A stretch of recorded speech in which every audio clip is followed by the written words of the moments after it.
So I've got a graph here. I've used these x values and these y values for my data points. And now I want to go and add the maximum gradient and minimum gradient lines. I've entered some x and y values here for the two lines. Both of them have, for their x values, they have the smallest and largest y value. So here in this example, it's 0.9 and 1.5. 0.9, 1.5, same thing. And then I've taken the y values for those points.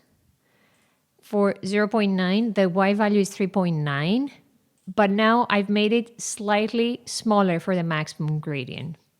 So for this one, make y slightly smaller.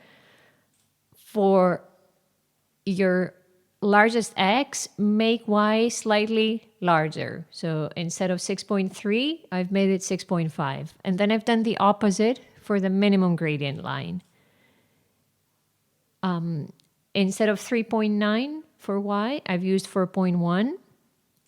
And for the point with the largest x, I've used 6.1 instead of 6.3. Of course, you can play around with those numbers once you've actually drawn your lines. So now let's see how we can add those on the graph. I'm going to select my data points. I'm going to right click and do select data. Now I want to add. This is not important. I'm just going to name this the max line. And now for the x values, I want to select the x range for the maximum gradient. And then I need to do the same thing for the y values for maximum gradient. Okay, let me do the minimum one as well. So add another series, name it minimum, select x values, and then select y values. Hit OK. Okay, so now let me move it over here. I've got the starting and ending points for the two lines. I still want to find the trend line so that I see the equation. So let me start with the orange one.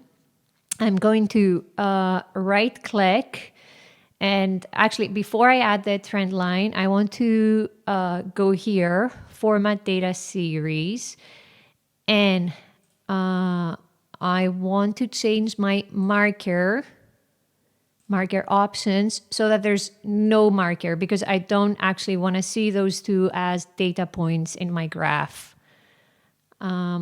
Now I can add a trend line for this one. So add trend line, and I can even do more options here, get the equation of that line. So this is the equation of the maximum gradient line. The same thing now for the minimum gradient line. So select the 2 points and then find the option here that says marker options, get rid of the markers, and then add the trend line, more options, display equation on chart. This is the minimum gradient line. Of course, here I could also add the trend line for my actual data points. Add trend line, display equation on chart. So this would be my best fit line. And here, if I zoom in, I do have all three lines showing. So for example, here it looks like I could make the maximum gradient line be a little bit steeper by making it end a little bit higher. So what I want to do is go to the final XY and make Y even larger. And then I can just play with it. I'm going to make it 6.6. Well, I think it can go even higher, 6.7. So I could, for example, decide that this is good enough. Or you just play with this in whatever way you like.